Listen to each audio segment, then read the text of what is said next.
You wake up. The alarm screams. You silence it. You drag yourself out of bed, brush your teeth, make coffee, sit in traffic, answer emails, attend meetings that could have been emails, eat lunch at your desk, finish tasks that feel meaningless, drive home in the same traffic, eat dinner, scroll your phone, and fall asleep, only to wake up and do it all over again. And somewhere deep in your chest, there is a question you refuse to ask out loud.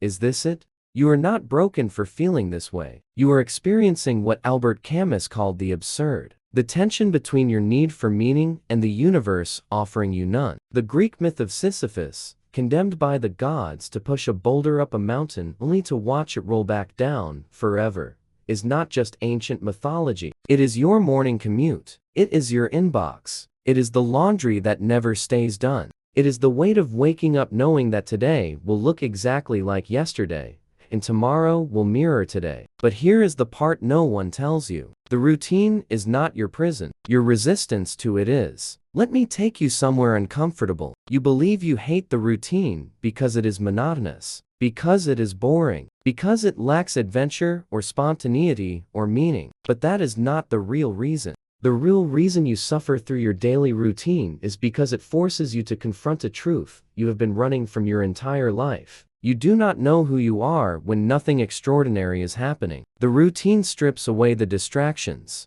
It removes the drama. It dissolves the chaos you use to avoid yourself. And what remains is you, unadorned, unexciting, unremarkable. Just you, doing simple things, over and over. And that terrifies you. Because if you are not constantly achieving, constantly moving toward some grand future, constantly proving your worth through productivity, or success, or busyness, then what are you? You are afraid that without the noise, you are nothing. This is the core, the part of you that has learned to measure your value by your output, the part that was taught, probably in childhood, that love is conditional, that you must earn it, that rest is laziness, that ordinary is failure. And so you built a mask, a persona that never stops moving, a self that is always climbing, always striving, always one step away from finally being enough. But the routine does not care about your mask. It does not reward your hustle. It does not applaud your ambition. It simply asks you to show up,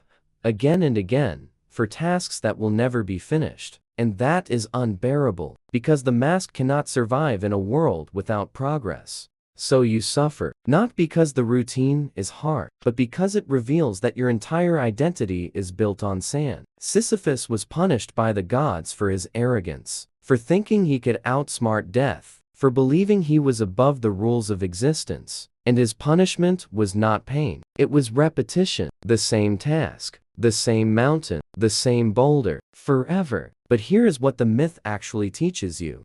Sisyphus was not suffering because the task was meaningless. He was suffering because he believed it should be meaningful. He believed there should be a reward at the top of the mountain. He believed the gods owed him progress. And when that progress never came, he despaired. Sound familiar? You wake up every day expecting that today will be different. That today, the effort will finally pay off. That today, the routine will break and something magical will happen.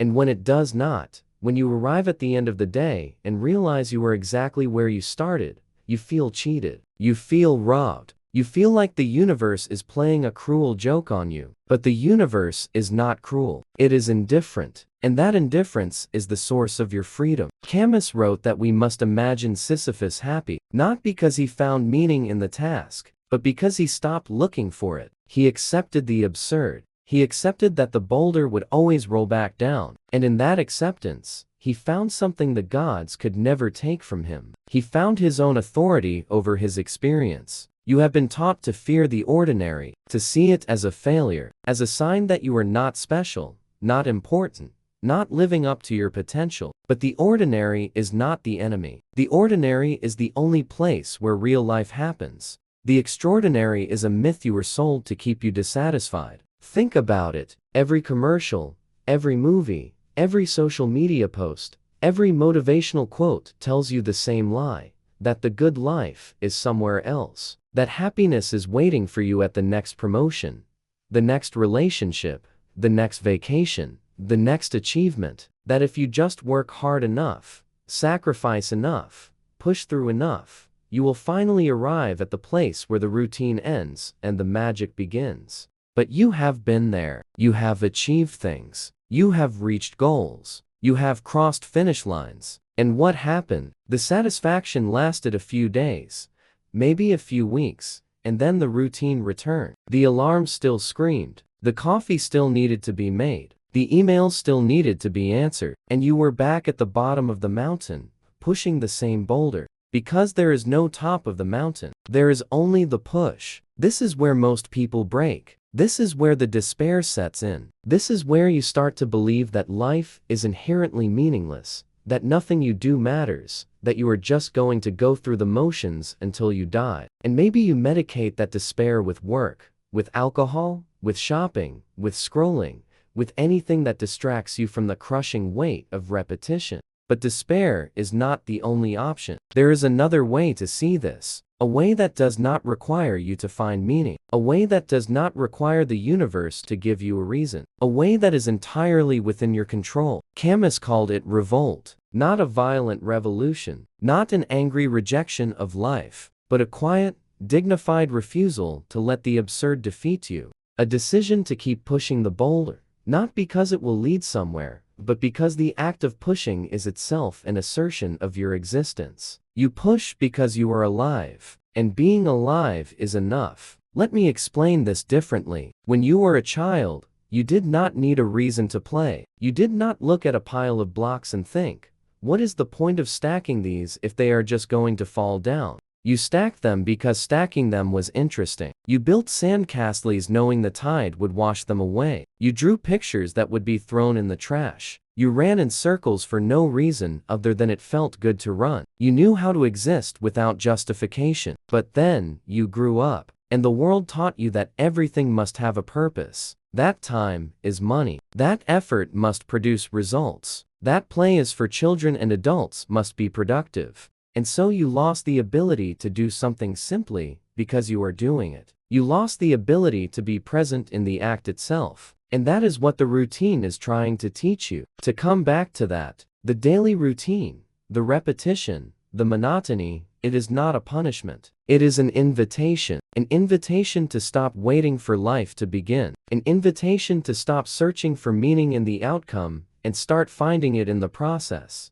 An invitation to let go of the mask that says you must always be achieving, and to reconnect with the core that knows how to simply be. There is no other life waiting for you. There is no version of reality where you finally escape the boulder. There is only this moment, this breath, this task, this day, and you can either spend it wishing it were different, or you can spend it here, fully, completely, without apology. Sisyphus becomes happy not when the boulder stays at the top, but when he stops needing it to. But let me go deeper, because there is a shadow here, a part of you that does not want to accept this, a part of you that hears this and feels angry, cheated, like I'm asking you to settle, like I'm telling you to give up on your dreams and resign yourself to a mediocre life. That part of you is terrified of ordinariness. Because ordinariness means you are not special. It means you are not the exception. It means you are just a human, living a human life,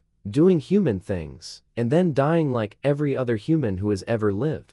And that feels like a death in itself. But here's the truth that part of you cannot see. You are not special, and that is the most liberating realization you will ever have. You are not special, which means you do not have to carry the crushing weight of exceptionalism. You do not have to prove your worth. You do not have to earn your right to exist. You do not have to be extraordinary to deserve rest, to deserve peace, to deserve a life. You are allowed to be ordinary, and ordinary is not empty. Ordinary is where all the beauty is. The sunset is ordinary. It happens every day, and it is breathtaking. The changing of the seasons is ordinary. It happens every year, and it is miraculous. Your heartbeat is ordinary. It happens every second, and it is the only thing keeping you alive. The routine is not a cage. It is a gift, a structure that holds you while you figure out how to be human. So what do you do with this? You do not need to quit your job. You do not need to upend your life. You do not need to make some grand, sweeping change. You just need to stop waiting. Stop waiting for the routine to end. Stop waiting for life to start. Stop waiting for permission to be here now in this moment, doing this thing, without needing it to mean anything more than it already does. You wake up, you make your coffee, and instead of resenting it, instead of scrolling your phone while you drink it, instead of thinking about all the things you have to do today, you just drink it. You taste it. You feel the warmth of the cup in your hands. You notice that you are alive, that you are here, that this moment, as small and unremarkable as it is the only moment you actually have. And you let that be enough. You sit in traffic, and instead of raging against it, instead of white-knuckling the steering wheel and cursing the cars in front of you, you breathe. You notice your breath. You notice the tension in your shoulders. You soften. You let go of the idea that you should be somewhere else. You let yourself be here, in this car, in this traffic, in this life, and you let that be enough. You answer emails. You attend meetings. You do tasks that will need to be done again tomorrow. And instead of seeing them as meaningless, instead of counting down the hours until you can leave, you bring your full attention to them. Not because they are important, but because you are here. And if you are going to be here, you might as well actually be here. And you let that be enough. This is not resignation. This is not giving up. This is not settling. This is the most radical thing you can do in a world that profits from your dissatisfaction. The world wants you to believe you are not enough, that your life is not enough, that you need more, better, different. Because if you believed you were enough, you would stop buying things you do not need. You would stop chasing promotions that do not fulfill you. You would stop sacrificing your present for a future that never comes. You would be free. And a free person is dangerous. A free person does not need to be convinced, does not need to be sold, does not need to be managed. A free person simply lives, simply exists, simply pushes the boulder, because that is what there is to do. And in that simplicity, there is a kind of defiance, a kind of rebellion. Sisyphus, pushing his boulder, knowing it will roll back down, and pushing it anyway, is not defeated. He is unconquerable, because the gods gave him a punishment, and he turned it into a choice. He took the thing that was supposed to break him, and made it his. You can do the same with your routine. Here is the final piece. The piece that brings it all together. You think the pain of the routine is the repetition, but it is not. The pain is the gap between who you think you should be and who you actually are. The pain is the story you tell yourself about what your life is supposed to look like. The pain is the mask, still clinging to the fantasy that if you just do enough, achieve enough, prove enough, you will finally be free from the routine. But the mask is wrong. There is no freedom from the routine. There is only freedom within it. And that freedom comes when you stop performing, when you stop pretending, when you stop trying to be extraordinary and allow yourself to be exactly what you are. A person, waking up, making coffee, going to work, coming home, doing it again, and finding, in that repetition, a quiet kind of joy. Not the joy of achievement, not the joy of validation, not the joy of being seen or praised or recognized, but the joy of being, the joy of existence itself, the joy of knowing that you are here, that you are alive, that you have this moment, and this moment, and this moment, and that each one is enough. Because it has to be, because it is all there is. So let me ask you this. What if you stopped resisting? What if you stopped waiting for the routine to end? What if you stopped looking for meaning in the outcome and started finding it in the act itself? What if you imagined yourself happy, pushing your boulder, knowing it will roll back down, and pushing it anyway? Not because you have to, not because someone is forcing you, but because you choose to. Because this is your boulder, this is your mountain, this is your life,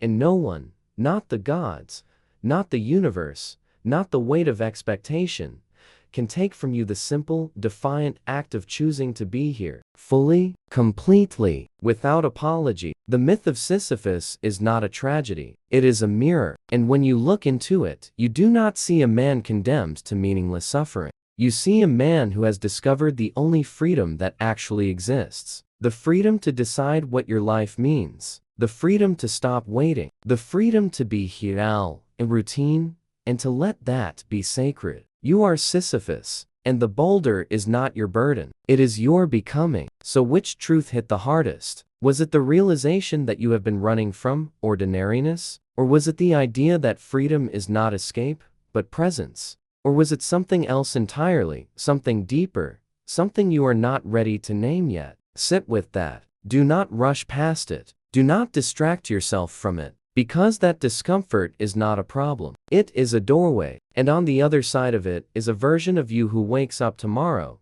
sees the same routine waiting, and smiles. Not because the routine has changed, but because you have.